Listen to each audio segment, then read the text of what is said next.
SEP FanFic Readings presents Measure of a Man by Days 22. Chapter 21. Bridge Over Troubled Water. July 19th, 2011. Teddy Lupin's hair oscillated between black and gray in a confusing display of monochrome colors that reminded Hermione of charcoal being washed away by the rain. It wasn't the only sign of his thinly veiled distress. The other was far more visible. His eyes. Overflowing with apprehension, they went from her old third-year potions book to the bubbling cauldron, back to the book, then landed on her. Teddy was nearly her height. When had that happened? And it gave her the perfect view of his cheeks, which were so red they reminded her of Ron whenever the cannons were losing, and he was pretending not to care when he very much did. "How's it going?" "Good." Hermione didn't believe him for 1 second, but offered an encouraging smile nonetheless, hoping it might sufficiently settle his nerves. Today's session had been Teddy's idea. As soon as he and Andromeda arrived by flu, he'd all but dragged Hermione into the brewing room to practice making a potion he was expected to brew at some point next term, driven by the desire to become better at a subject he had just made an acceptable in. Barely. Teddy wanted to improve his marks. He wanted to be an Auror, after all, like his mother. While Hermione could have tutored him in any other subject with success, potions required more than materials, cauldrons, and magic. There was a need for knowledge of the subject itself, herbology, and care for magical creatures. But, more importantly, it required a willingness to experiment that Hermione had yet to perfect. She was still working on it. Her second attempt last weekend had produced a vial of calming draught made from nothing more than memory. She could point him to the book, instruct him to follow the instructions provided, but Teddy needed more to help him improve. He needed interest outside of necessity. At 13, Teddy was the type of learner that, if not completely fascinated, could be shown something 1,000 times and still not understand. Unfortunately, he had zero interest in the subject beyond the fact that he had to score decently on his OWLs and NEWTs to get into the Auror Academy. "So what does it say to do next?" Hermione gave him a little patient prodding. Teddy's hair went snow-white before darkening to gray as he went back to the book that detailed how to make shrinking solution. After clearing his throat nervously, he read the passage aloud. "Chop 4 daisy roots finely and add." He looked up. "But we chopped before we started." "Yes, we did, just for this reason. Preparation is key to making potions." Hermione handed over the bowl, and when Teddy pinched too much for the proper sprinkle, she offered some gentle direction. "Remember, a light touch." "Okay." He did just that, sprinkling it until the potion turned the correct color. He looked elated by his success, shakily confident even. "I think I can do this." "Yes, you can." She let him work, not going too far, but stepping into her room where her drying herbs were hanging from the ceiling in muslin bags. She picked up her task from earlier, and when she finished, Hermione peeked her head out, catching sight of the teenager studying the book intensely with squinty eyes and pursed lips. "How's it going?" "It doesn't say how to add the least juice, slowly or all at once." But Teddy made a decision before Hermione could offer input. He chose what any kid at his age would have done. He dumped it into the cauldron all at once. The signs of failure were immediate. First, it popped. Then Teddy's hair turned the exact same shade of blue as the thick smoke that rose from the cauldron. After a yelp that showcased his changing voice, he stepped back and nearly collided with Tank, exhibiting the clumsiness he'd so clearly inherited. Before he could panic and the smoke fumes had a chance to overtake the room, the magical safeguard she'd installed in the room kicked in. Activating between one breath and the next, they vanished the cloud. Hermione approached the now sullen teenager, peering at the sludge in the cauldron and vanishing it before placing an empathetic hand on his shoulder. "That was better." At his disbelieving look, she ruffled his hair. "No dumping. That can destabilize the potion." Teddy's hair turned as pink as his cheeks. "I didn't think about that." "It's okay, you're still learning." "Yeah." He ran a hand through his now burgundy hair, looking as close to tears as she had ever seen him. "It's fine." The 2 words weren't encouraging. Teddy was pleasant, level-headed, and not prone to extremes. Clumsy, but able to laugh at himself. Her favorite things about him were his love of nature and his tendency to never take anything to heart. Seeing him visibly upset made Hermione adjust her approach, drawing him into a rare hug. Having been so heavily involved in raising him, comfort was more Harry's thing. He always knew what to say to Teddy, but he wasn't there. Andromeda was in the greenhouse clearing her mind before meeting Malfoy, and Teddy needed the support now. He held on like it was required of him. "What's wrong?" Teddy made a small, embarrassed noise before withdrawing and turning his back to her. "It's nothing. Can I go now?" "If you want." Hermione led the way out, making a mental note to scrub the cauldron later. Cleaning it would definitely take more than a Scourgify. Instead of walking towards the conservatory, Teddy went out the front door. Following silently, patiently, Hermione knew better than to push. Eventually he would talk. He always did, even if it wasn't to her. He had a different person to go to based on any particular need. Her role had always been educational, but she was ready to fill in as needed. Only if he asked, though. It was pleasant outside for such an overcast and breezy day. The sun was hidden behind thick white clouds, but still visible without hurting her eyes. Summer had a firm hold on the land surrounding her home. The grass was a lush green, spread in all directions, and only interrupted by sparse trees that hadn't quite taken root with the others in the forest. Teddy walked the short distance to the stream in front of her cottage, and Hermione waited at the door to give him space, not knowing if it was needed or wanted. Sometimes solitude was a comfortable moment of reflection. Other times it could be distressing, but she waited for Teddy to make the decision of whether she should approach or stay where she was. His invitation was extended with a simple glance. The silence didn't retreat upon her arrival. It stayed, expanding to develop into something that gave her a moment to marvel at the richness of color and life around them. Irreplaceable peace could be found in little snatches of time and space such as these. Fresh air did wonders to clear the mind and revive the spirit, and Hermione looked on as Teddy took his first deep breath, hoping he would find the rejuvenation he needed after failing to make the potion. The usual sounds of nature drifted to her ears, mixing with the stream's lazy placidity, and lulling her into a state of stillness that she hadn't experienced all day. The sight beyond her wards was mostly grassy pasture, with a scattering of large trees and strips of wood in the outer edge of her sight. Her closest neighbor was a Muggle farmer. She let his cattle and sheep graze on her lands each summer to keep down the grass, but that wouldn't happen until later, when pastures closer to her house were eaten down. Teddy toed off his shoes and pulled off his socks before sitting by the edge of the stream and allowing his feet to sink beneath the surface. Based on his lack of reaction, or shock from being cold, the water was comfortable enough. Hermione didn't test it for herself, but she sat next to him and simply existed. Minutes rolled by before Teddy released a weighty sigh. "Be honest with me, Miss Hermione." 1,000 times she told him not to call her Miss, but still he persisted. Andromeda had been a stickler about respect. "I always will be." Teddy stared as if he were able to pick up hints of placation. "I'm never going to become an Auror, am I?" This was a defining moment. Hermione knew she had to be careful because her words would matter. They could either build or destroy. Words were powerful like that, and she led with her affection for a boy she had known all his life. "It's not about what I think, Teddy. What do you believe?" "I believe—" He drew out the word like the sulky teenager he was. "I'm clumsy and terrible at potions, and I'll never be an Auror." Hermione considered her next statement. Her goal was to help, not hinder. "Man is the measure of all things. Do you know what that means?" "I'm not a man. I'm 13. "No, then." She cracked a smile. "It's not the complete quote, and can mean so many different things to different people. For me, it's what comes to mind when you say things like that about yourself." Teddy looked supremely confused. "You decide who you are, who you will become, and what's true for you. If you decide you'll never become an Auror because of those reasons, then you won't. And, in the same breath, if you say that you will become an Auror despite those things, then you will. Does that make sense?" "Sort of." He looked pained. "But just thinking won't make me an Auror." "Of course not, but a positive mindset helps. Other things you need to include are hard work, determination, and persistence. I know you can do it, and everyone else does too.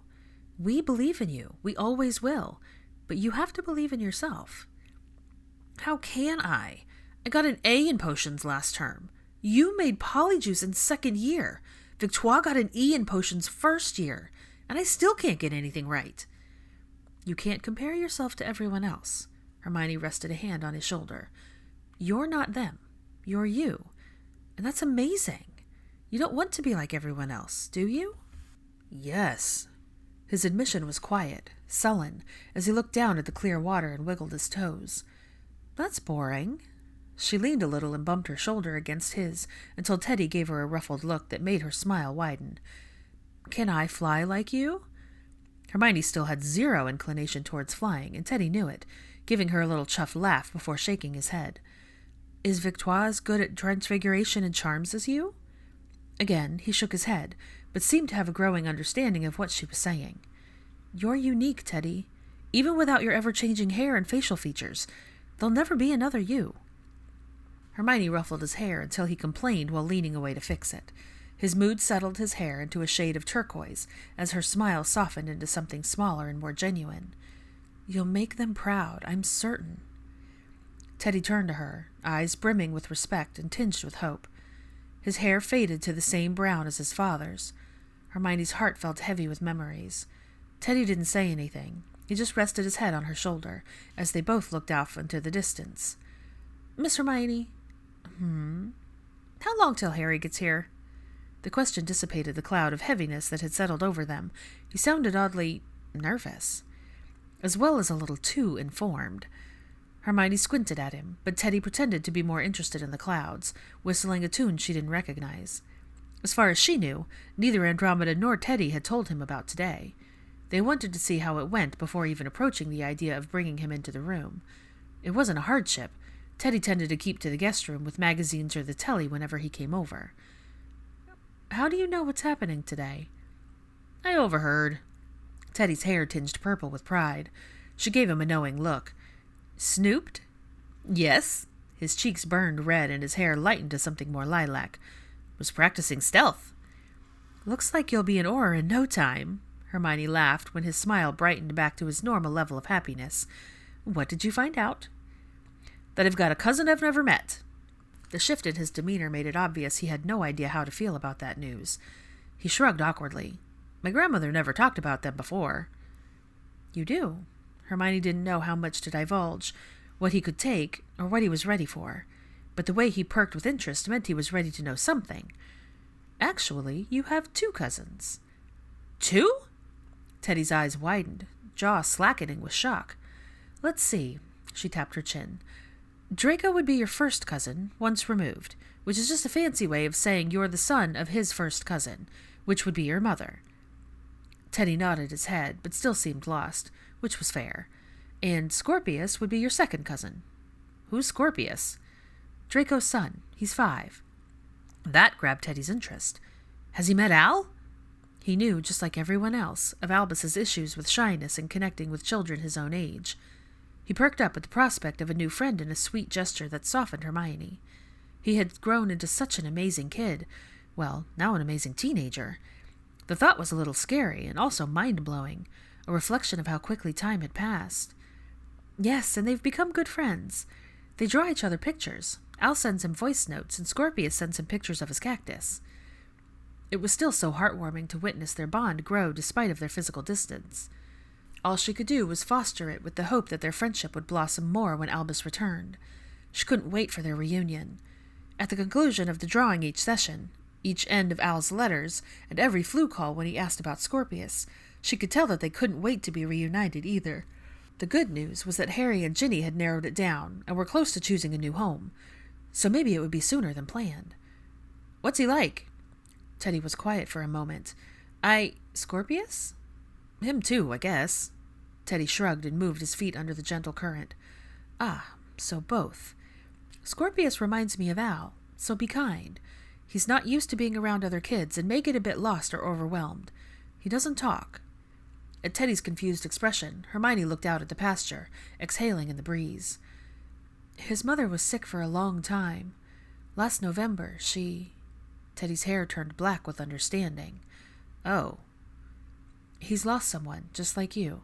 Even if you can't remember it, I know you miss them dearly. Teddy looked somber, and his head tilted to the side, landing on her shoulder again. Hermione wrapped an arm around him and held on. They stayed like that for quite some time. Do you think that's why he doesn't talk? Maybe, Hermione shrugged. But he has changed so much since I first met him. It was like night and day. Scorpius was growing rapidly, still unsure of himself, still fumbling, but he was becoming more comfortable with his father's presence, at the very least. Each breakfast with Malfoy in the last week had brought about something new in Scorpius. Bold staring had simmered into shy glances. Scorpius was beginning to get through meals without worrying that Malfoy would leave. This morning he'd even accepted the empty plate from his dad's hands to bring to Hermione for washing. Each meal started with a signed greeting and ended with Malfoy's single question, "Tomorrow?" and Scorpius' unfailing response, "Yes."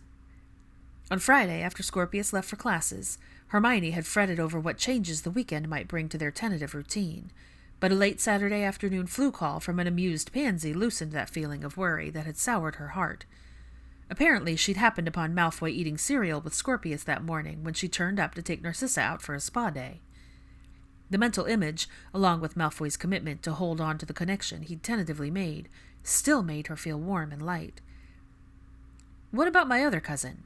Teddy's hair brightened from blue to aquamarine. "Malfoy." Once again, Hermione found herself choosing her words wisely, but this time they came easier. "He is... A few months ago, Harry said he was raging." Whatever he was about to say died in the breeze with a snap of her fingers. Hermione knew exactly what Harry had said about Malfoy a few months ago. It wasn't pretty. Teddy grinned impishly, and she released the charm.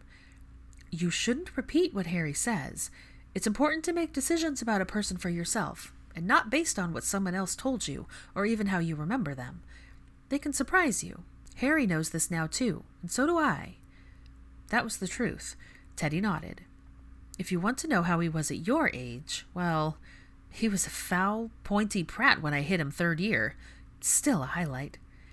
Teddy laughed when she nudged him in the ribs. He knew about almost all of their adventures, time travel included. Ron loved telling him stories of their exploits when he was growing up.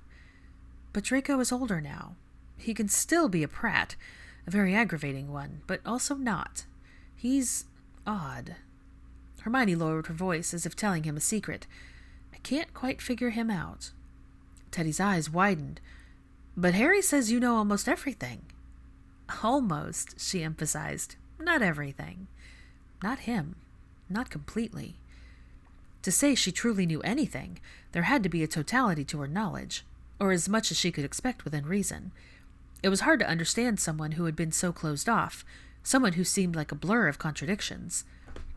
Malfoy's need for control clashed with his want to experiment. The distance he maintained from Scorpius contrasted the amount of time he spent learning everything he could about his son in order to take the first step. Confident, yet hesitant. Indifferent with others versus the quiet affection he carried for his mother. He kept his humanity in his pocket while brandishing his apathy like a weapon. And yet, that wasn't enough for Malfoy to fix things.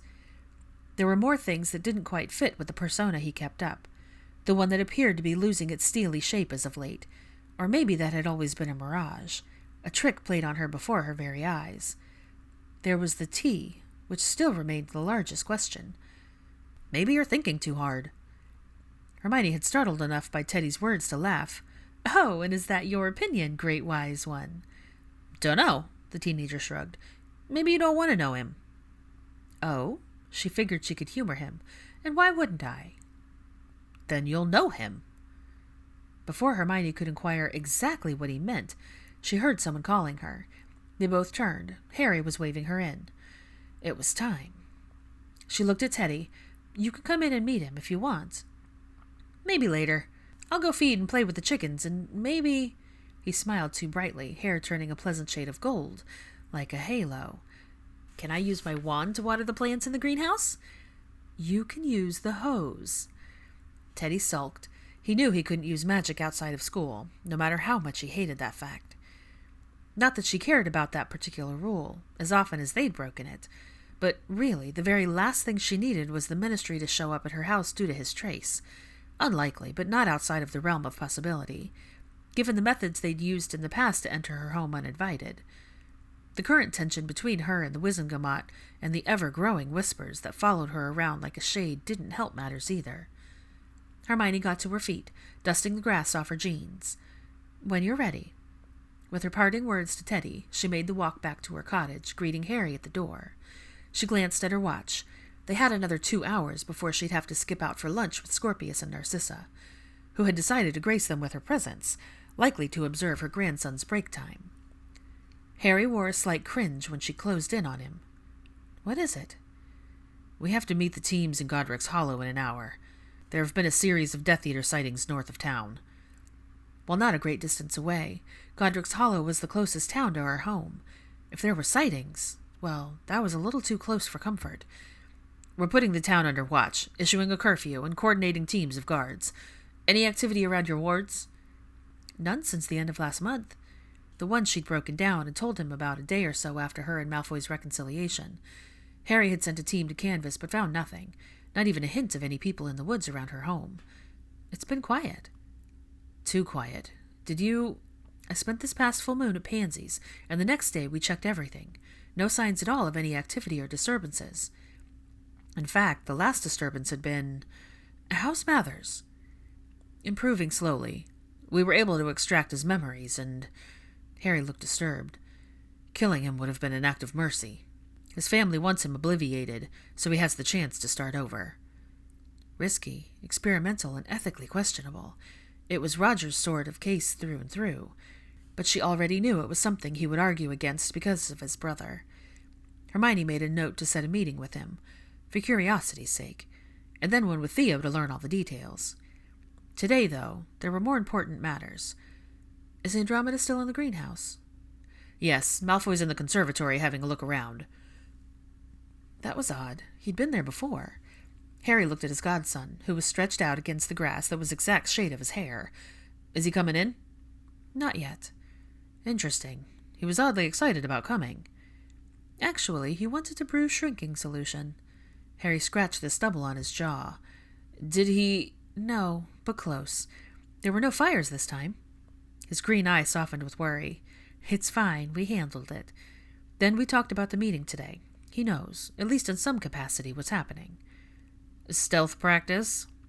"You know it." Hermione chuckled, then thumbed over her shoulder. "How's Malfoy?" The look he gave her was as deadpan as the wizard she had inquired about, mouth a horizontal slit, eyes on her, unblinking. Except there was something more genuine in Harry's expression, something playful and chiding that made her roll her eyes. It was strange, but the thought floated past her like ash in the wind. But a bit of it caught her attention in a way it shouldn't. Who would notice a speck of nothing, after all? "He's himself." Harry's sarcasm lacked an unusual bite, but it didn't make her feel any better. Her odd sense of foreboding only grew when she entered the conservatory. Harry exited the back door to summon Andromeda, while Hermione approached Malfoy, who was frowning at the small Venus flytrap on her table next to the touch-me-not. "It's for James." Malfoy cast a look at her. "Do you always give odd plants as gifts?" "Not always." Hermione bit back a small smile. "He suddenly wants a dog, and Harry decided to use this as a test when he returns." Malfoy looked puzzled, but he didn't realize just what a plant could teach a child. "It's something he has to feed and take care of." She wanted him to understand the purpose. "It'll either teach him responsibility, or Harry will be catching bugs to feed his son's plant. Either way, I've done my part." "I see." Hermione watched as he ran a slow finger down the spine of the touch-me-not, which reacted by closing up. Thoughts of the last time he touched the plant were fresh on her mind. "Thank you for coming." "I'm not here for sentimental reasons, Granger." "It doesn't matter why you're here, only that you are." Malfoy slowly turned to face her, his eyes fixed and immediately catching something that made him reach out and touch her hair.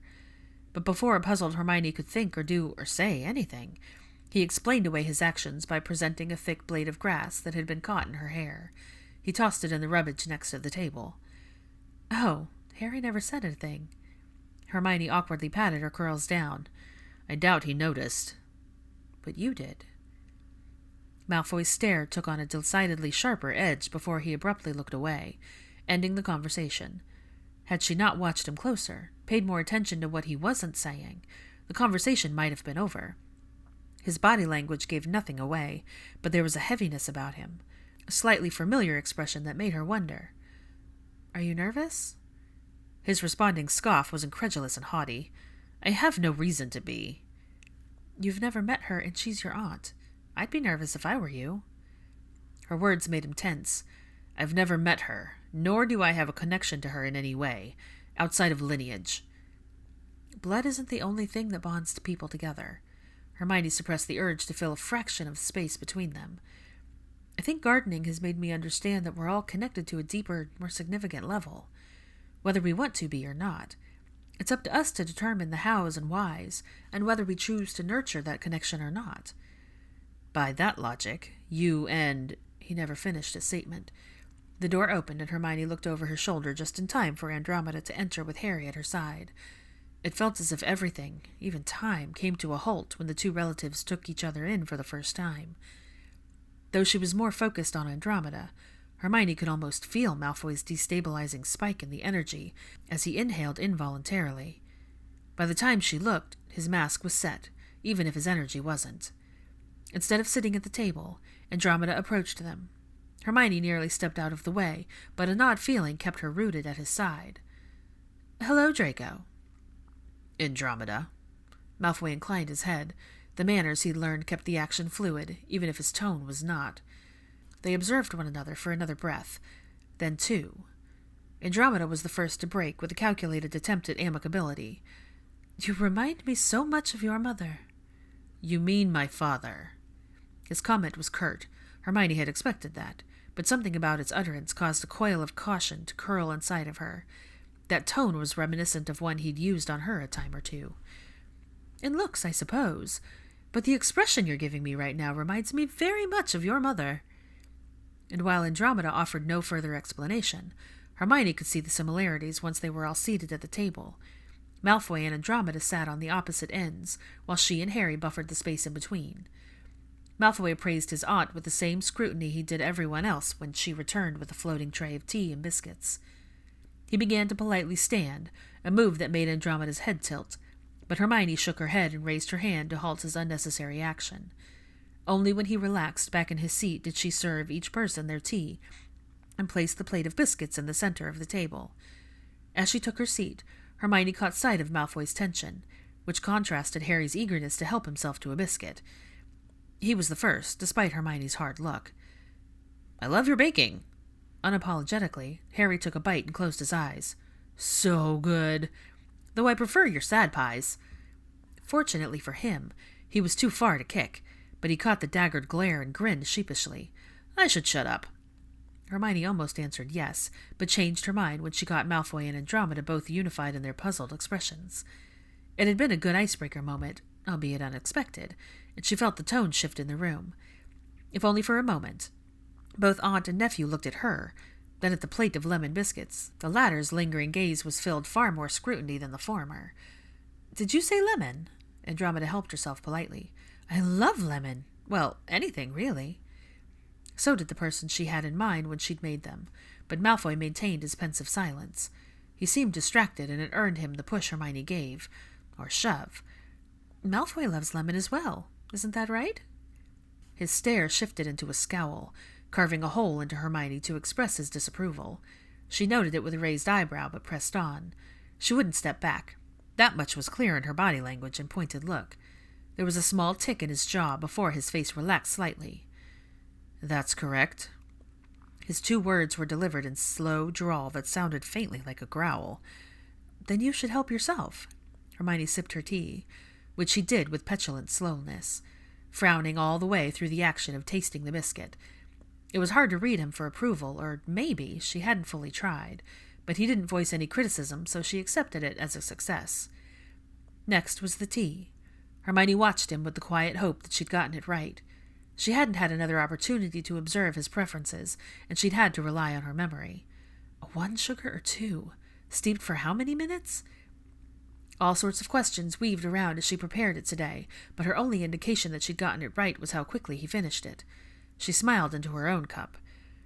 "It appears we both like lemon." Andromeda, who was used to dealing with the whims and emotions of a teenager, used some of that patience on her nephew. "Your mother hates it, or anything that isn't delicate or sweet." Her subsequent chuckle was brittle and awkward but well-meaning. It wasn't the best thing Andromeda could have said, and maybe she was nervous. Even Harry picked up on the error of her words with his cringe, but he helped himself to a second and third biscuit.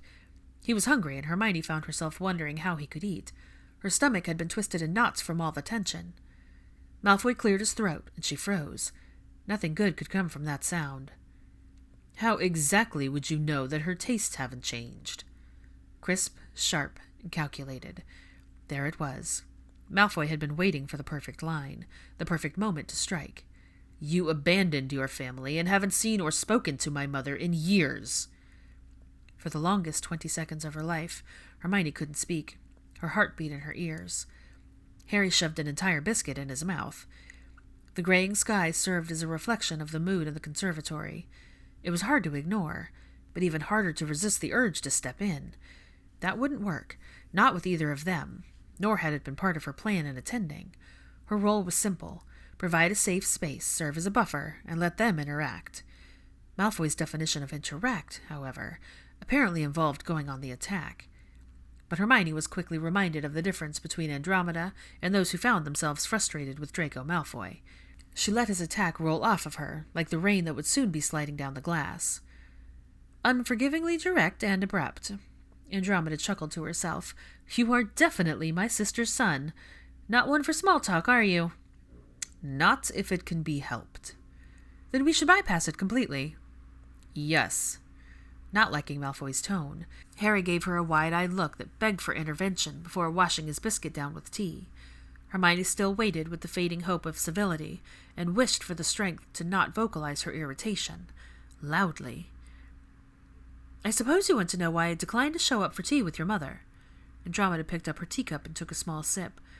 Hermione focused on the rhythmic action of Malfoy tapping his finger on the table, then expanded it to him, and the way his jaw clenched, belying just how tightly his teeth were clenched. She made note of the defiance that rolled off of him in every small action, right down to the razor-cut focus on his aunt. That's a good place to start. I have no excuse, except that I wasn't ready. Andromeda's open response surprised Hermione out of outright staring at Malfoy. I'll admit that I tried several times to start a letter to send, but the longer I heard nothing from her, the more discouraged I became. That's not an excuse. No, it isn't. But communication is two-way, Draco. It shouldn't have taken 13 years for your mother to decide that I'm worth reconnecting with. And it shouldn't take her dying for you to decide she's worth reconsidering. The sound of Andromeda's teacup shattering was clamorous. Harry and Hermione both jolted into action. She vanished the broken mess while Harry checked on the paling witch, who kept apologizing repeatedly and profusely. Malfoy remained perfectly calm. When Andromeda stood abruptly, Malfoy rose to his feet as well, though he looked considerably more confused by her loud reaction. But Hermione knew one thing he didn't. Andromeda didn't know, and he'd carelessly dropped a bomb she had been hoping to ease the older witch into gently during the course of their conversation. Realization crept up on her, an ache written all over her face, in her shaking hands, in her actions, and the way she kept blinking in shock. Lost. Stunned beyond words. The truth began to cut through the mental preparation she'd done to prepare for this meeting. When Andromeda finally found her words, they were choked. Excuse me. I'm afraid I might be ill. Hand on her chest, the other on her head, Andromeda staggered in the wrong direction, towards the back door that led outside. The door slamming behind her resounded, snapping the stunned Harry to attention. He immediately followed her, but not before hotly glaring at Malfoy, who looked confused and scattered. It wasn't until they were alone that he'd uttered, I thought she knew. I hadn't told her. Hermione pinched the bridge of her nose. I was working up to it. Malfoy went to the window that overlooked her land and observed. It wasn't long before she joined him. Below, not too far away, stood Andromeda, visibly upset, sobbing on Harry as he held on to the smaller woman. Malfoy looked on with his arms folded, a blank slate for all she could tell, but his presence made her realize that he wasn't as unaffected as he appeared. Why didn't you tell her before today? His question was even and quiet. I respect the vow I took. I respect my role as your mother's healer. Hermione stepped closer to the window. I've seen Andromeda, but your mother only gave me permission to tell her not too long ago. I was hoping to break it to her gently. Perhaps I should have told you that, but you clearly came here with your own agenda. Yes, I did, and that was to have my questions answered. What Andromeda didn't tell you was that one time she tried to approach your mother. Their eyes met for a second before returning to the painful scene outside. She saw Narcissa while she was in the midst of an episode. She didn't remember her. All she got from Malfoy in the following moments was unease, guilt. Hermione knew where it came from and what it looked like. It was in the silence after harsh words, a feeling of being unsettled and hollow. Guilt would eat at anyone when their heart knew better. It was a present weight, another one he bore, one of the many, but today truth made it heavier than usual, and he strained under the weight. Although manageable to hold, it was ultimately unnecessary. Hermione bit her lip in the moment of silent thoughtfulness. I think you know as well as I do that family is messy and imperfect. It's never pretty, but it is a solid ground for forgiveness to be planted and nurtured. Excellent words, Granger, but I know you can, that you believe you need to, but don't burn all of your bridges out of spite. Hermione never moved, but Hermione knew she had his attention. You might not agree with her. You might not like her excuse, but she's your family. She'll be all you and Scorpius have before long. I know you don't believe it now, but you will need her. You'll both need each other. Doubtful. His voice was brittle. I've survived my entire life without knowing her. Survived? Yes. But are you thriving? Where had that come from? The question and answer were out concurrently, her mind returning to a time not long ago when Narcissa had asked the same thing. Hermione remembered feeling odd, and rightly so. It was a simple yet personal question, but one she had never answered for herself. It patiently waited, but right then, Malfoy remained unmoved by her poetic question, or the silence that fell in the seconds that gathered after. Does it matter? Nothing wrong with surviving. Hermione watched as he lowered his eyes. It means you haven't given up. But since you want to be better for Scorpius, you'll have to want better for yourself, too. Outside, Harry was speaking to Andromeda, as was his way. The years helping her raise Teddy had fostered a bond between them that was much like a mother and son, but also a friend. He was working on his end, and she had to work on hers. Your mother needs this, and she needs your support. I'm not asking that you— What are you asking me to do, Granger? Try. Hermione put aside calculation and just leveled with him. Not for your mother or Scorpius or for anyone else. Just yourself. You need this just as much as anyone. She kept her next words low and private, just between them. No one ever truly understands what it's like to lose someone you love, except for the person it's happening to. You both have lost time and time again, and, after catching the slight twitch in his hand, Hermione made alterations. Everyone loves, grieves, expresses sorrow, and shows their pain in so many different ways.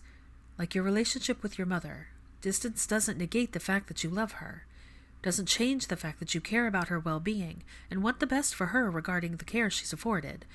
Same with Andromeda, I think, but only you can figure that out for yourself.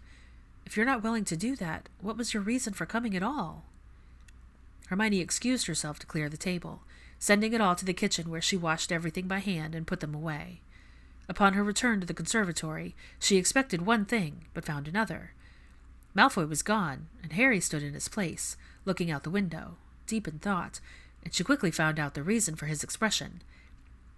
Andromeda and Malfoy were in her vegetable patch, together. Neither were speaking or even standing near each other, but all Hermione could think about was the complexity of bridges. So much effort, time, and calculation were needed to even begin construction. The first step was both simple and complicated, requiring a complete teardown of the walls that obstructed the path. And now was just the time to do it. July 20th, 2011. Hermione hesitated twice before opening the door she'd been standing in for the past 5 minutes. Permission had been given. She was free to enter as she wished. But today was the first test of the access he'd granted her into the library. It wasn't her first return visit. They'd already spent 2 evenings working side by side on translations in the last week, but Hermione hadn't been the first to arrive. Today, thanks to more Death Eater sightings around Godric's Hollow, he wasn't. But with Malfoy gone, Narcissa at a fundraising event, draped with security and Keating, Scorpius drawing with Albus before bed, and nothing pressing, Hermione had time to read through his research into Narcissa's disease. She would have taken the sofa, but the space his desk provided to spread out was necessary, which was a bit alarming for one particular reason.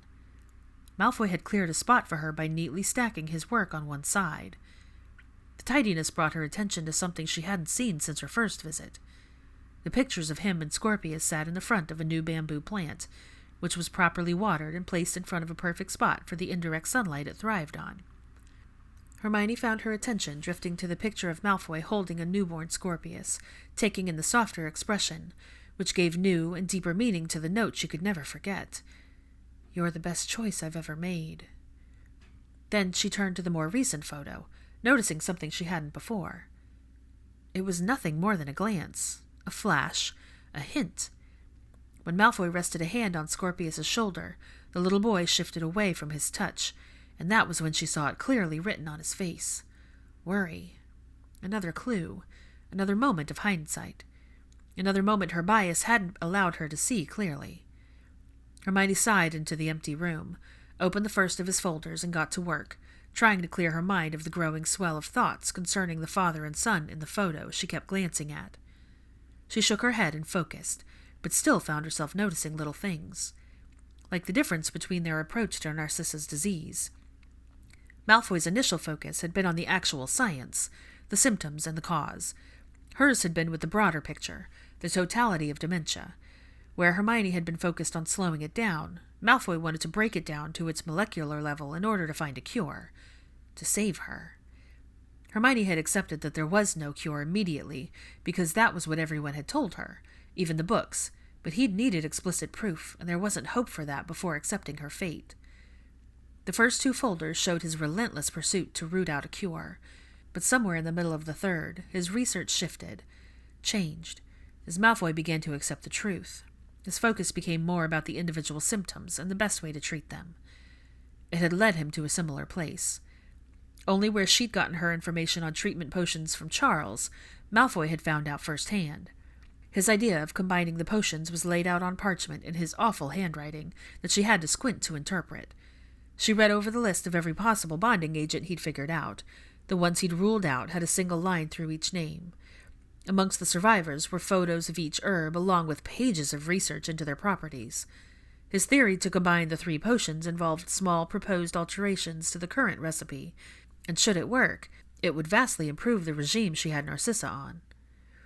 Hermione needed a quill to make a note for herself, and looked around, her eye catching something off to the side. A folded note with her name on it written in messy scrawl. "Granger. I've left wizarding law books in the bottom left drawer you might find useful." Before she could inspect said drawer, the office door opened slowly, and a blonde head peeked in. Scorpius. Hermione brightened at the mere sight of him, more when he pushed the door open wider, revealing that he'd already dressed for bed. He wasn't alone. Catherine was behind him. Catherine was clearly surprised and visibly flustered by her presence. "How did you get through the warding? Mr. Malfoy is very particular about his privacy. He allows Scorpius, but no one else. I usually slip my status report under the door." "I'm aware." Even though she hadn't known the extent, "He's allowed me access as we're working on a few projects together." Catherine nodded, then she remembered the child in front of her. Scorpius wanted to say goodnight, but he ended up at the bookshelf instead. "Oh?" Hermione checked her watch, eyes bulging. 2 hours had passed since she'd started delving into his research. It had felt like mere minutes. "He's not here yet, but should be here soon. We're scheduled to work on research tonight. If you've got plans, Scorpius can wait with me." "His bedtime isn't for another half hour. He started wanting to come down earlier lately, so I prepared him for bed earlier." "Any plans for the rest of your evening?" Hermione asked conversationally. It occurred to Hermione how little she knew about someone she saw every day. "I'm meeting my roommates and their friends for a dinner and a show." "Sounds like a fun night." "I haven't been out in a while." Catherine had sounded excited, appearing more at ease than she was when she first entered. "I usually stay in the guest quarters when Mrs. Malfoy or Mr. Malfoy are out beyond Scorpius's bedtime." That surprised her. "You have a room here?" "Yes, I have my own quarters upstairs. The wards let me know if Scorpius needs me." Well, that was impressive. Yelling or arguing was the only way Hermione could tell if one of Harry's kids needed her whenever the lot stayed over. She was curious about how that worked. "If one of them is home and it's early enough, I have a flat in London. I have roommates because I'm so far from my family. It's like a built-in friendship circle." "Those are important." They both watched as Scorpius scanned the bookshelf. He'd quickly selected the first book, but was stuck between 2 extra options for his second. Hermione stood and made a gesture to the sofa for them all to sit. Catherine joined her after leaving her daily report on Malfoy's desk. Scorpius returned with his choices, looking proud of himself, but then squinting until he realized there was a spot for him at Hermione's side. And Catherine wasn't in it. Once he all but snuggled up at her side, with his feet tucked beside him, he opened his first find and settled into looking at colorful pictures of plants. Hermione glanced over at Catherine, who wore a rather warm expression while watching her charge. "I think we're getting along better now." Catherine's whisper was conspiratorial, even though the subject could clearly have heard them if he'd paid attention. "He hasn't hidden in weeks." It likely had to do with the fact that things were much different for him now. There had been a decrease in stressors in his life. Her presence and safe haven. The loosening of rules and the increase in his ability to communicate. The new yet tentatively growing bond between him and his father. His first friendship. Small but all monumental in bringing him out of the shell he'd hidden in. But Hermione kept quiet about her analysis, more interested in watching Scorpius change his mind about the picture book and pick up his alternative. Winnie the Pooh. First edition. "You know, I think it's great what you're doing for them." Hermione looked up to find her watching them both, a small smile on her face. Before she could reply, Scorpius signed, "Please," pointed to the book, and gave her adorably pleading eyes, like she would never tell him no. "Of course." Scorpius flashed a quick smile and settled again as she opened the book, noting the signs that she was first to do so. The crack of the stiff spine, the pristine pages, the scent. It was a rare collectible purchased for a child worth far more, one that would be appreciated. "Has this been read to you before?" He shook his head. "You're in for a treat, but I'll need your help turning the pages." He signed OK, and Hermione started.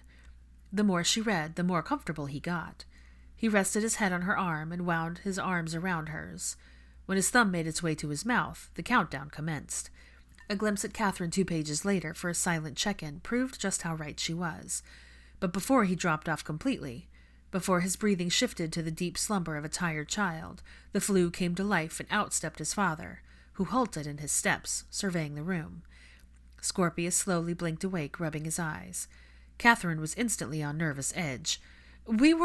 "You've done nothing wrong." Malfoy's tone was leveled and careful. Even though his words were directed at Scorpius's nanny, his eyes slid back and forth between her and Scorpius, who was still snuggled at her side.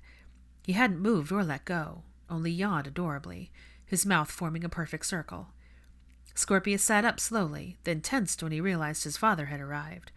Wide awake by that point, he greeted him with a shy wave that his father returned. "Apologies for being late." He stepped fully into the room. "We had a situation at work, and I was detained on another matter." "Not a problem at all. Catherine brought Scorpius here before bed. He wanted to wait up to say good night." Hermione gently extracted her arm from his before closing the book and making a mental note of where to pick it up. She didn't want to bend the pages. Scorpius stood and slowly approached his father, peering up at him until Malfoy did something he'd seen her do over the course of the last week. He got down on one knee. It was always interesting how a small action made such a large impact. Now that he wasn't such a large figure, Scorpius only needed a bit of vocal prodding from Catherine and a nod from Hermione before he signed "Good night," exactly how she taught him, just like he'd practiced.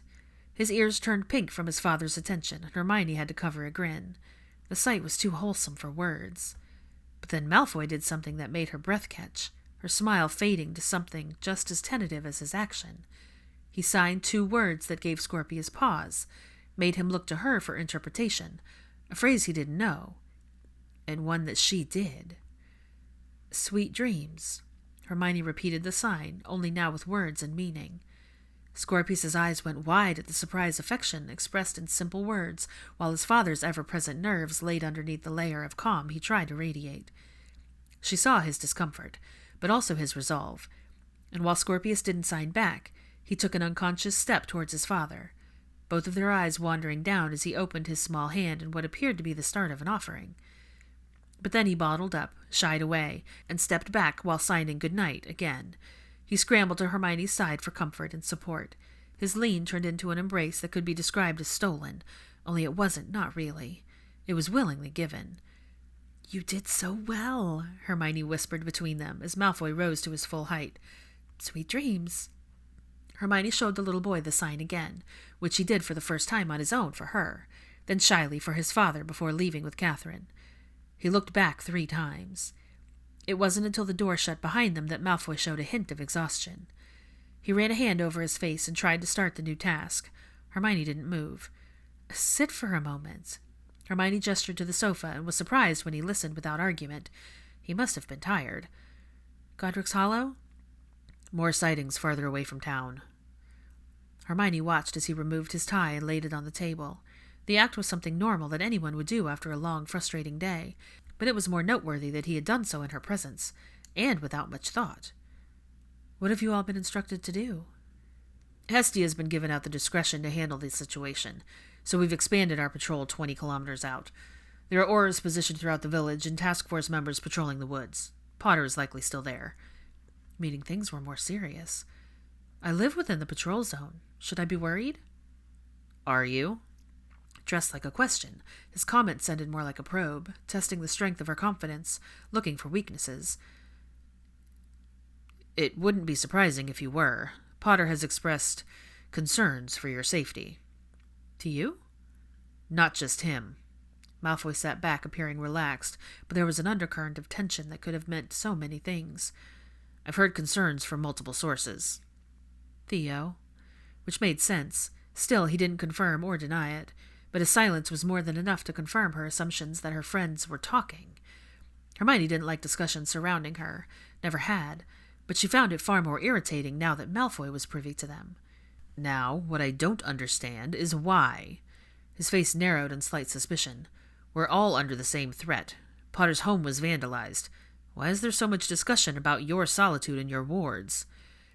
Perhaps my confidence in them is worrying, but I'm not apologizing for it. The look he gave her stretched in the quiet office, stirred by the way he didn't divert his attention to anything else, and ended when he finally did. Rising to his feet, he moved towards his desk, which prompted Hermione to follow. Malfoy leafed through the papers she'd left strewn all over his desk and picked up one parchment, squinting until he summoned his glasses and put them on. Sorry, Hermione cringed at the disorganized mess she'd left in her wake. I was interrupted. I can just... Malfoy waved a hand, and the notes neatly arranged themselves into the folders, which then stacked on top of themselves. Thanks. How far did you get? I was in the 3rd folder, just reading everything and making notes. I had a few questions. Naturally. Hermione cut her eyes at his tone, but felt silly for having such a reaction. It wasn't dismissive, just sarcastic. Only a few, but as they pertain to your research, just things I've been curious about along the way. Such as... Like earlier when she'd sat down, his seat automatically adjusted to his height and comfort, making him appear taller, even while seated. Malfoy regarded her with dry curiosity as he offered the other open chair. It wasn't necessary, but it was polite, and the last week or so had taught her to accept the small gestures. Still strange, but in the spirit of peace, Hermione inclined her head before taking a seat. The first time your mother accidentally apparated, where did she go? To the manor. It was very clear he didn't want to answer, but did so anyway. To answer your follow-up question, she never goes anywhere twice. Like always, one answered question sprouted another, and more further tickling her curiosity. How did you know where to find her? Malfoy leaned back. Hermione folded her arms, waiting patiently, but she was supremely confused when he took off his signet ring and placed it on the table. There's your answer. What? The ring has been spelled to bring me to her side should she get lost. Like a special sort of port key. The spell work involved in its creation wasn't unfamiliar, though not anything she had done before due to the level of complexity involved, and the mistakes that could be made during the creation. She'd never needed to go into such great lengths, unlike Malfoy.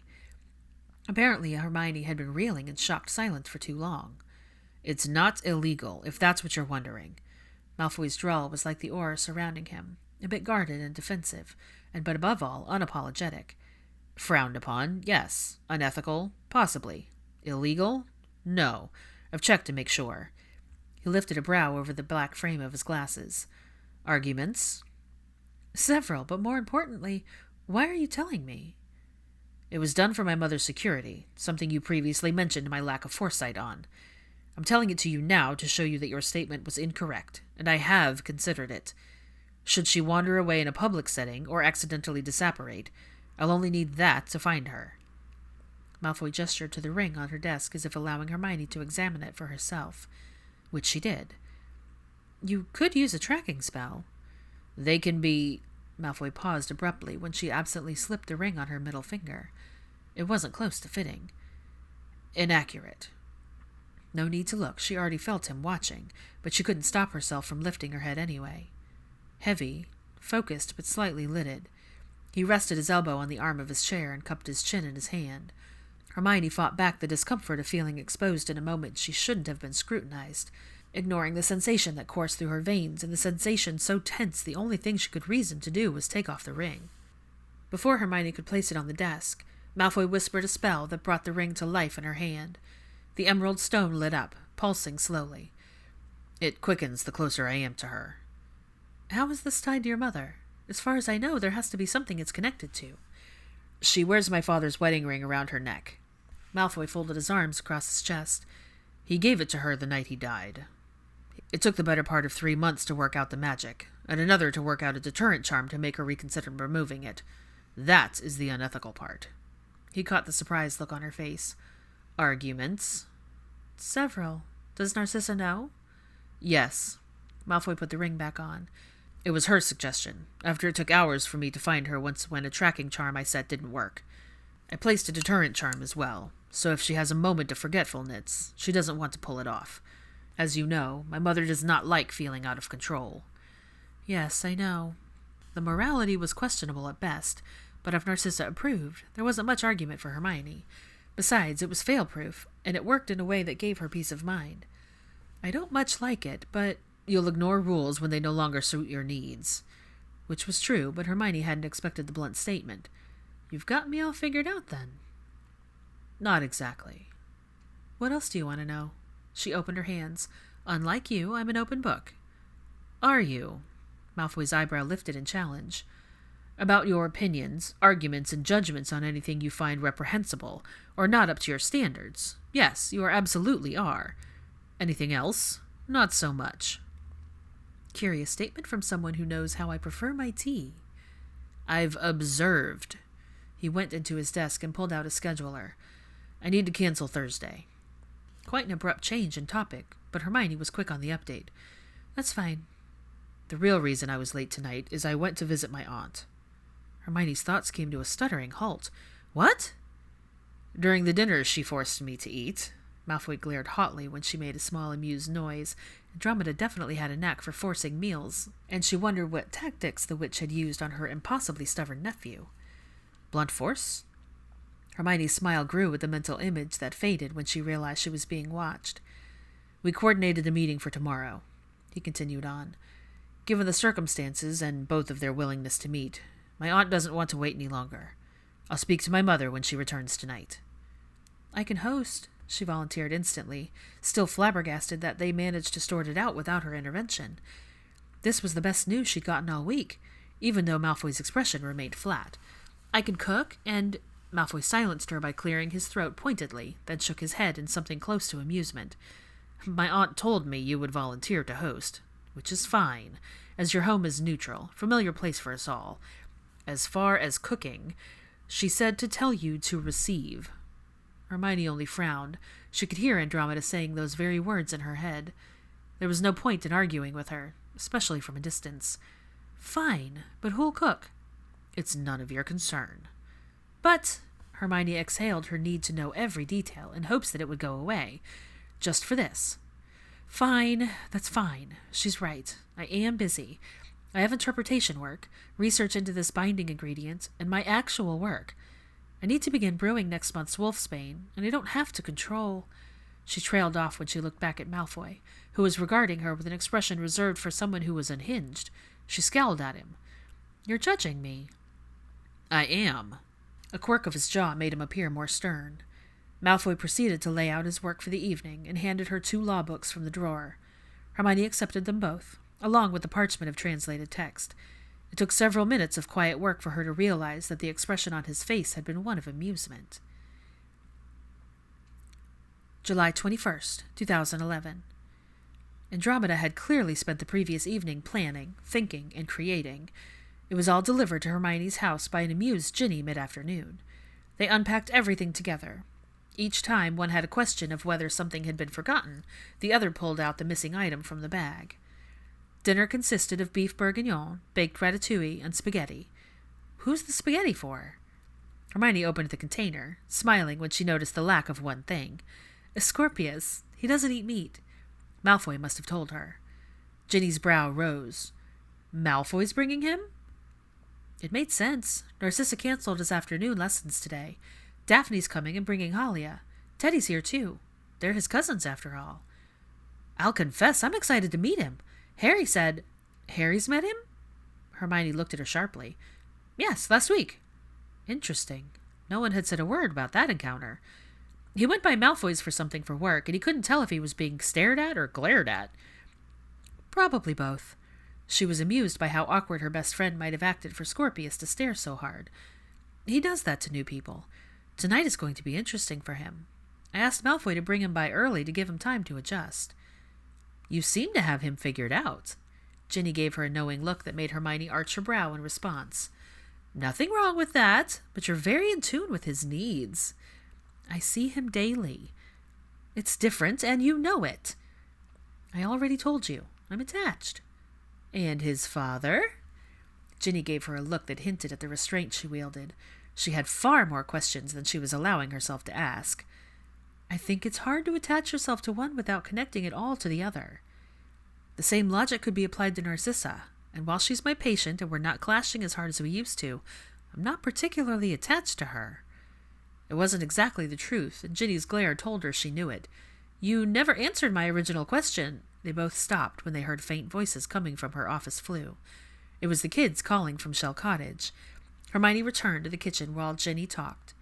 Harry and Teddy were the first to arrive, and she sent them both to set the table. By the time it was her turn, everything was completely ready. She settled in front of the fireplace, waiting silently while the boys argued about who was going to talk to Aunt Hermione first. Lily apparently had wandered off. Okay, boys, James, let Al go first. She could almost hear the older boy sulking. It was as loud as Al's victorious chant. I miss you, Aunt Hermione. I miss you too, love, Hermione smiled. Are you having fun? Yes, but... He fell quiet when she heard the bashfulness in his voice when he spoke again. I miss home and Scorp. Is he there? No, not yet, but I'll see if we can call next week. It would be a one-way conversation, but maybe being in each other's presence would help ease the separation. Okay.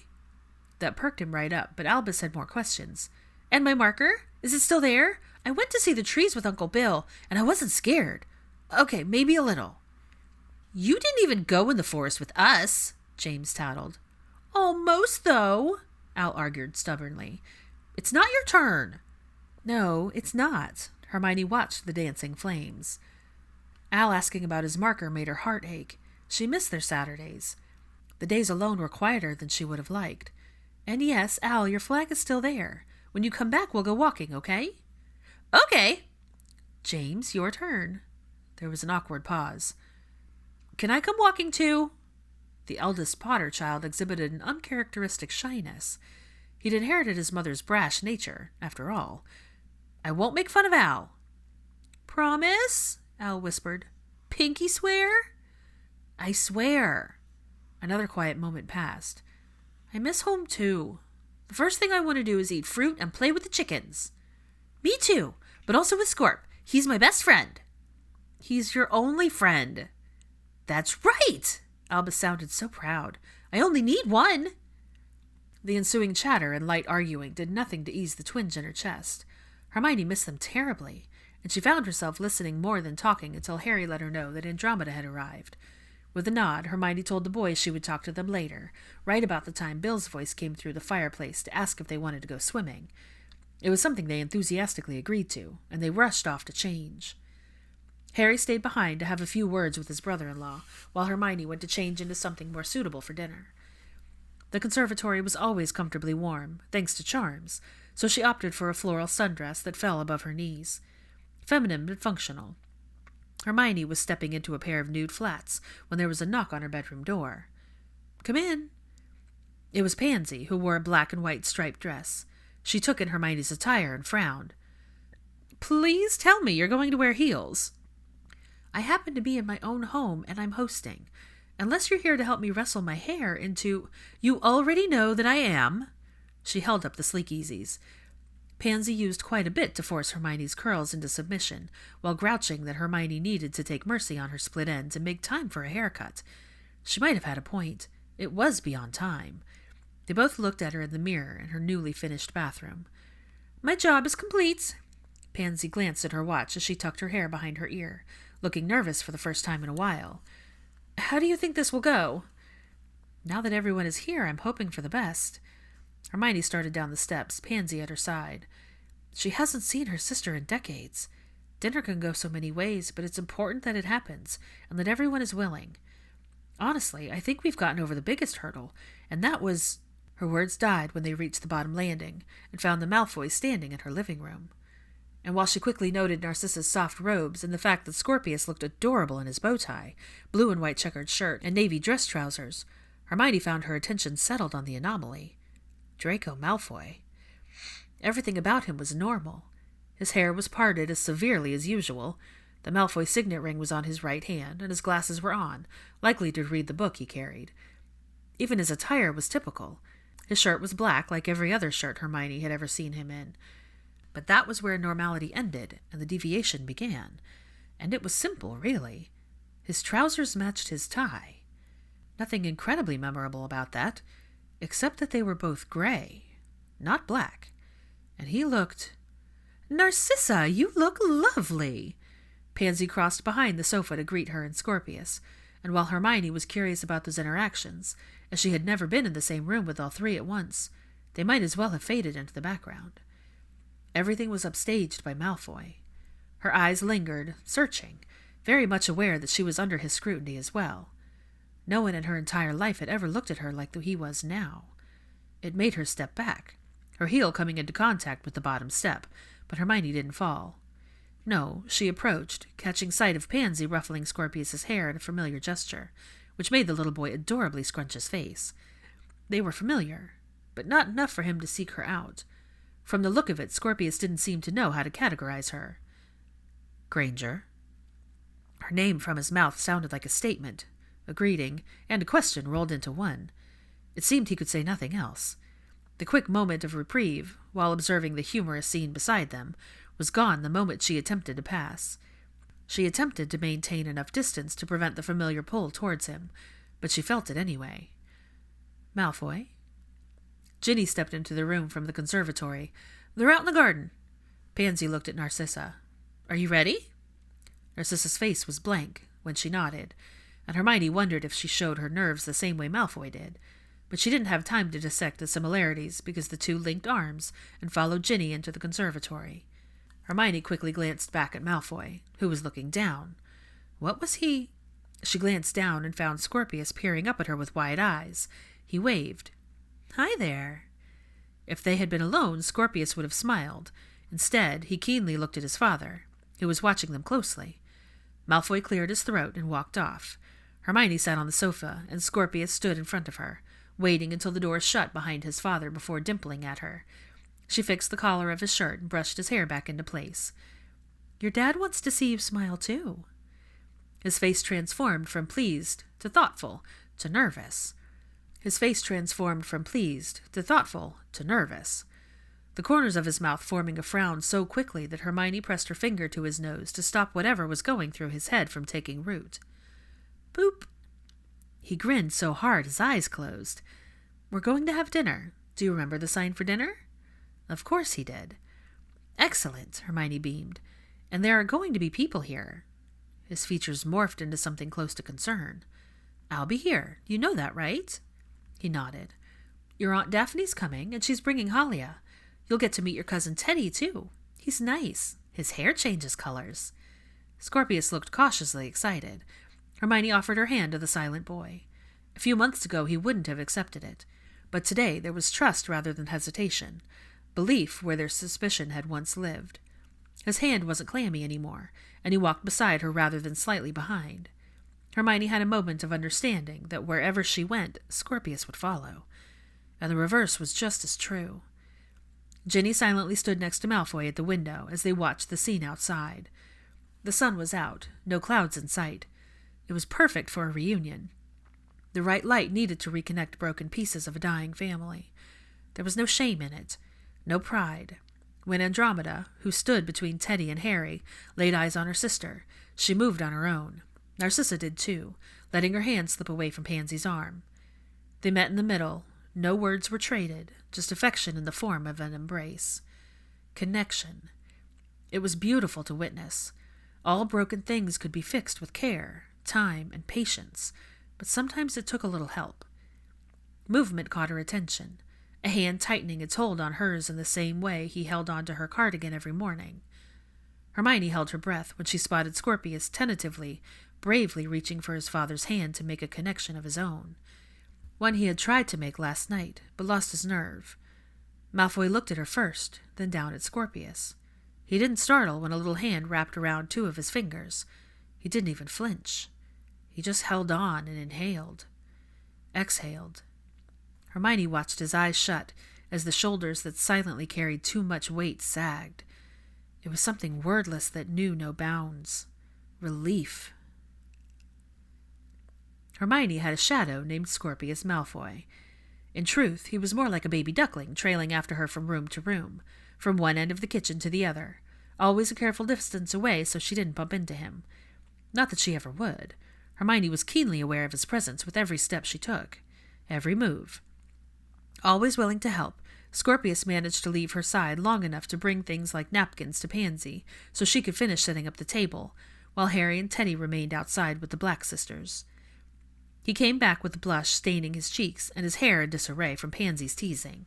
He looked so flustered that Hermione stopped to fix it. She got it as close to normal as possible. Better? From the island, his father and Ginny watched the entire routine. When Pansy came in to start bringing plated food out to the table, Scorpius got behind Hermione, peeking at the witch who just laughed and laughed. Ginny rolled her eyes, and with a snap of her fingers, Pansy's laughter was silenced, which made her so comically irate that Scorpius laughed. Out loud. And while Malfoy stared at his son as if he'd never seen him before, Ginny winked at Scorpius, who covered his face and burrowed into Hermione's side. The redhead looked on, ready to audibly coo at him, but she refrained, only just. When they were gone with the main dishes, leaving the sides for return trips, she rested an affectionate hand on his head. "Would you like to sit with your dad? You've been such an excellent helper." He peered over at Malfoy, who pretended to read his book, then up at her, and nodding shyly. He ended up on the stool next to his father, blatantly staring at him, much like he had at breakfast or any other time she'd come across them in Malfoy's office. Now, though, his head barely crested over the island, looking so much smaller next to his father. The sight made Hermione smile into her fist behind a delicate cough that caused Malfoy to glance up from his book, eyebrow raised over the rim of his glasses. "He wants to know what you're reading," Hermione said. "That's why he stares at you like that." "He's not," Malfoy frowned, then glanced over and seemed quite surprised to find Scorpius watching him with quiet curiosity. "Oh." Awkwardly, he showed his son the cover of the book. "It's about a hobbit." Merlin. Their saving grace was in the form of Daphne and Dean, whose arrival ended the strange moment. "Sorry we're late." Dean had Hollia cradled against his chest, fast asleep. "You're not. Theo's not here yet. How did it go?" Daphne's question alerted Scorpius to her presence, and he turned towards her, peeling his eyes away from the cover of his father's book. Hermione didn't answer. From the way Daphne's attention zeroed in on her nephew, it was doubtful that she would have heard anything Hermione said anyway. "Hi." It hurt how cautious she seemed around him, but before tonight, Hermione had never seen the two in the same room together. The only thing she knew was that Scorpius hadn't looked at her much since his mother died. But that wasn't the case today. Scorpius couldn't stop staring. Distracted so completely, he nearly slid off his stool. It was his dad's quick hands that helped him ease him down. Hermione walked around the island, coming up to Malfoy's side, as he had completely turned on his stool. Together they watched Scorpius tentatively cross the room to where his aunt sat on the sofa.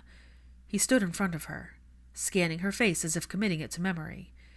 Daphne looked close to tears when he hugged her, tucking his face into her neck while he played with the ends of her hair.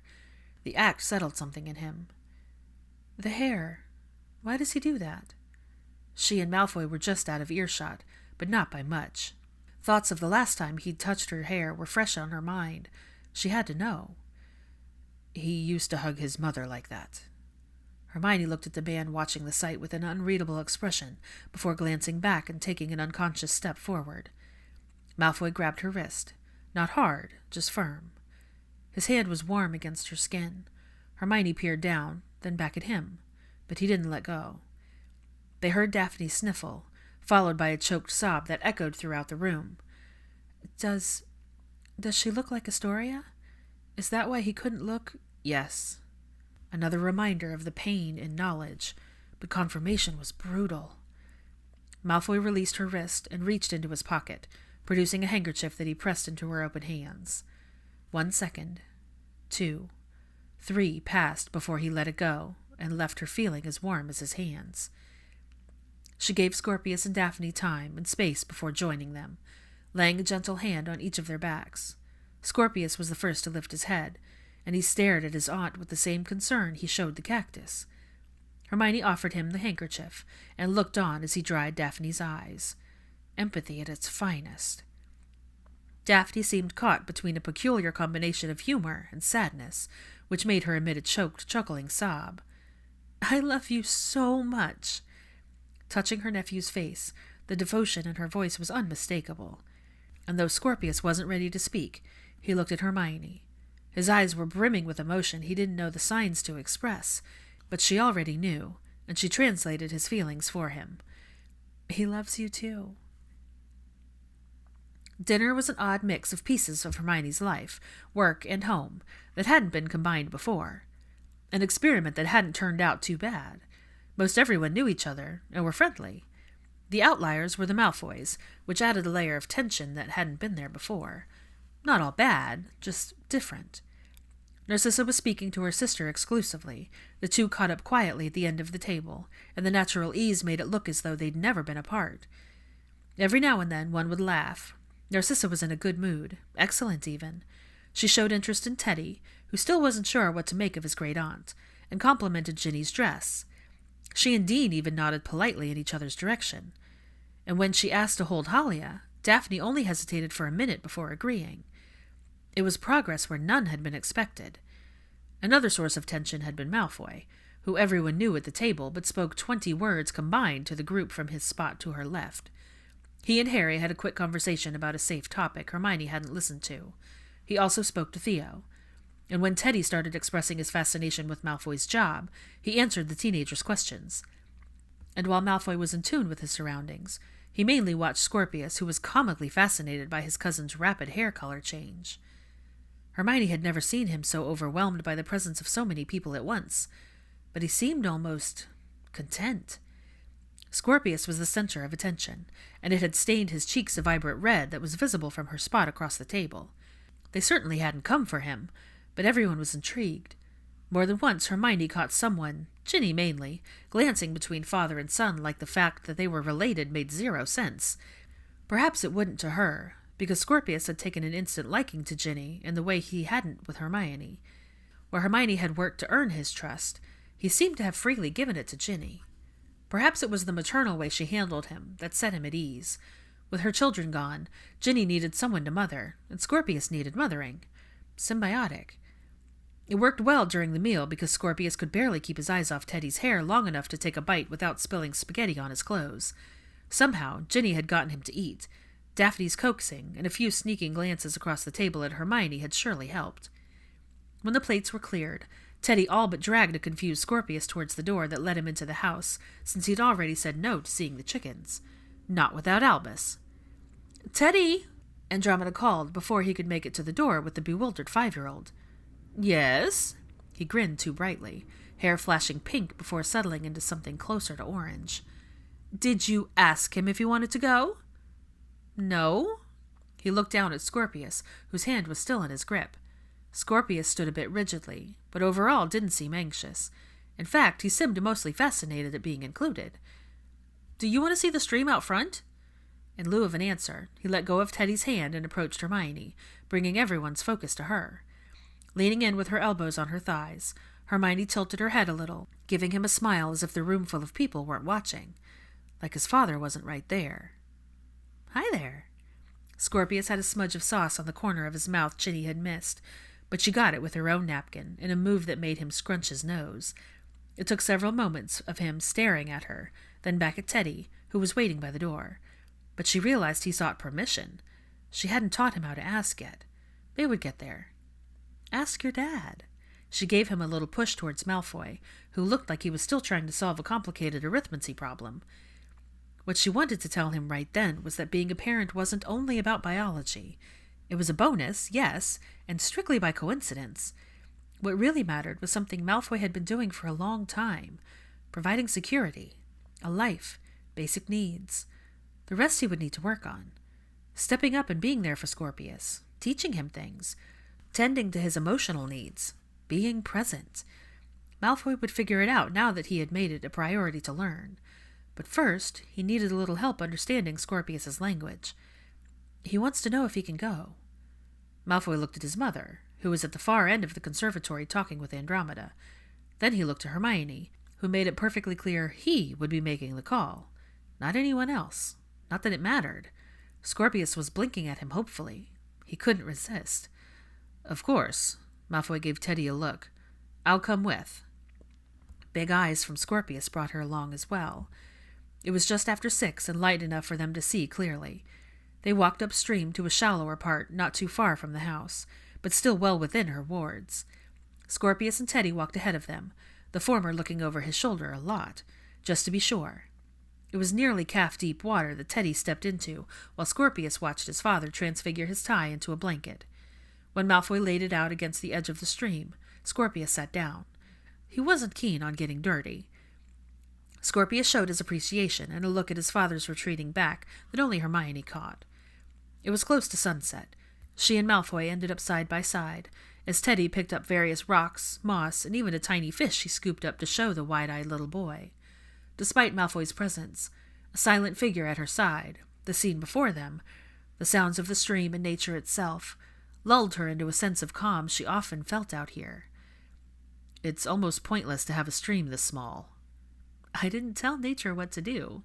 Hermione inhaled a breath of fresh air. "Nature will never listen. But I like this stream. It's a natural boundary, and I like the ambiance. The stream connects to a larger one about 6 kilometers away, so it's not exactly pointless." "Who set up your wards?" "I did, with help." "It's a large ward." He looked around, seeming to remember her last comments about how it stretched into the forest. "Have you had anyone check them for weaknesses?" "I've made adjustments and updates based on what I've learned along the way. I test them regularly." Malfoy nodded. "They still need to be examined by someone who isn't you. Someone who will test them properly and won't hold back." "Are you volunteering?" "Are you asking?" The moment lingered, then passed as something caught Malfoy's attention. Hermione turned as well to see Teddy walking towards them while Scorpius made his way to the house, passing them by with extremely bashful look on his face that tickled Hermione's curiosity. She watched until the door shut behind Scorpius before turning back to Teddy, who was offering the transfigured blanket. "Did you want to stay a little longer?" Hermione asked. "No, the water was cold. Scorpius said he was tired, so he went inside." Everything stopped. "I'm sorry, what?" The question came from Malfoy because Hermione was speechless. "Scorpius said?" His tone made Teddy's hair start changing rapidly, mouth stuck in a frown. The teenager chewed on his fingernail, eyeing Hermione like he knew the fact that his little cousin had spoken to him was a very significant thing and didn't want to get the details wrong. "I thought you said he didn't talk." Hermione was truly flummoxed and would have had more questions had they not been distracted by the distant sound of an explosion and the death mark that roared to life in the sky above them. "We can weather anything if we stay calm in the eye of the storm." Lolly Descal.